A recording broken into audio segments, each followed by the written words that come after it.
Minus 2 alpha beta, इसके equal होता है alpha plus beta whole square minus 2 alpha beta. अब देखो इसको इस तरह लिख सकता हूँ alpha plus beta whole square minus 2 alpha beta. इसके लिए हमें अल्फा प्लस बीटा और अल्फा बीटा की वैल्यू पता होनी चाहिए। इसको क्या कहते हैं? Sum of roots. Alpha plus beta को क्या कहते हैं? Sum of roots. और अल्फा बीटा को क्या कहते हैं? Product of roots.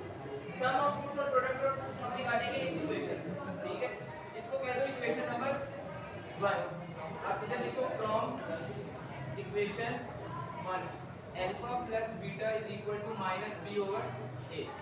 Minus B की वैल्यू क्या है इसके अंदर? Minus P.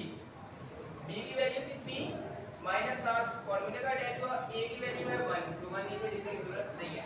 Alpha plus beta किसके इक्वल आ गया? माइनस पी के इक्वल। अब इधर से निकालो alpha beta.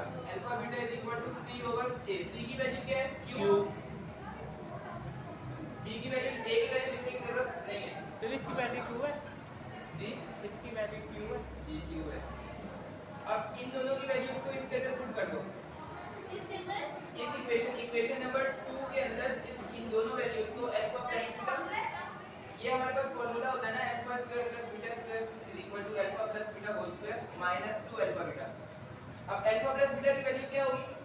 Minus p whole square minus 2 and it is alpha beta की वैल्यू है q। ये हो जाएगा p स्क्वायर माइनस 2q। ये आपके पास आंसर ये कब हुआ? फिर कुछ समझ नहीं आया। x plus beta whole square minus 2 alpha beta. समझ आ गई? अब इस इक्वेशन से हमारे पास सम ऑफ रूट्स पहले से निकली हुई है। सम ऑफ रूट्स इसके इक्वल है। हर क्वेश्चन में सम ऑफ रूट्स और प्रोडक्ट ऑफ रूट्स बराबर होंगे क्योंकि हमारे पास इक्वेशन हर क्वेश्चन के लिए सेम है। सम ऑफ रूट्स किसके इक्वल है? प्रोडक्ट ऑफ रूट्स किसके इक्वल है? q के इक्वल। यहां पे पुट कर दिया q।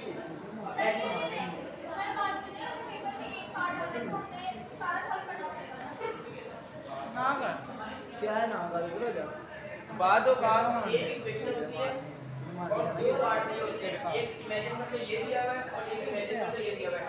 दोनों के अंदर अगर इक्वेशन सेम है तो सम ऑफ रूट्स और प्रोडक्ट ऑफ रूट्स हमेशा एक ही होंगे, अलग-अलग नहीं निकालने। एक दफा निकालनी है उसके लिए भी वही यूज होंगी। जैसे हमने एक दफा निकालनी है ना इसमें, इसके लिए भी यही यूज होंगे। अब देखो यहां पे अल्फा प्लस अल्फा बीटा था, इधर अल्फा बीटा की जगह पे क्या पुट कर दो? यहां पुट कर दो q की वैल्यू। अब अल्फा प्लस बीटा स्क्वायर की जगह minus p minus 2 alpha beta की जगह शुरू से q। अब देखो q as it is minus p minus sorry p square q minus 2q square. ये आंसर आ गया। चलो शुरू से बताएं। क्या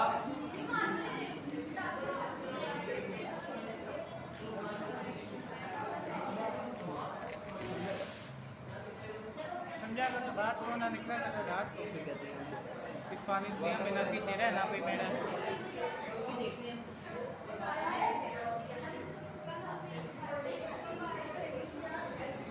एलसीएम ये बन जाएगा beta plus alpha is equal to alpha. ये क्या बता एलसीएम ये क्रॉस मल्टीप्लिकेशन करवा दो। इसका डिनोमिनेटर इससे मल्टीप्लाई, इसका डिनोमिनेटर इससे मल्टीप्लाई। इसका इक्वेशन ये गिवन है। क्वेश्चन नंबर 1 है 1 over alpha plus 1 over beta. इसकी वैल्यू निकालनी है। तो इसको ले लिया एलसीएम। एलसीएम लेने के बाद क्या आया? Beta plus alpha is divided by alpha beta. Beta plus alpha को मैं लिख सकता हूं alpha plus beta is divided by alpha beta. एक ही बात है ना। अब अल्फा प्लस बीटा और अल्फा बीटा किसके इक्वल होता है? सम ऑफ रूट्स और प्रोडक्ट ऑफ रूट्स को किससे निकलेगा? ये इक्वेशन से निकाल लो। Alpha plus beta is equal to minus p over a 5 over 4 alpha beta is equal to c over a 6 over 4 3 over 2 5 over 4 divided by 3 over 2।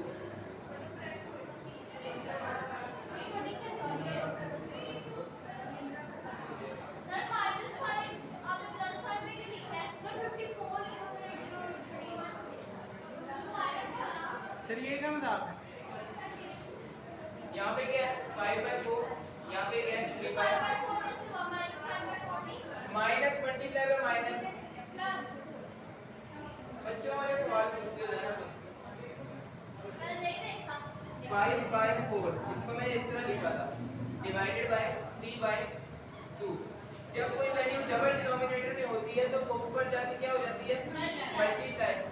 या इसको सिंपल ऐसे कटिंग भी करवा सकते हो 2 1 2 2 2 4। यहाँ पे क्या रह गया 5/2 डिवाइडेड बाय 3। ये 2 यहाँ पे डबल डिनोमिनेटर में है 2 जाके नीचे 3 से क्या होगा मल्टीप्लाई 5/6 आपका आंसर।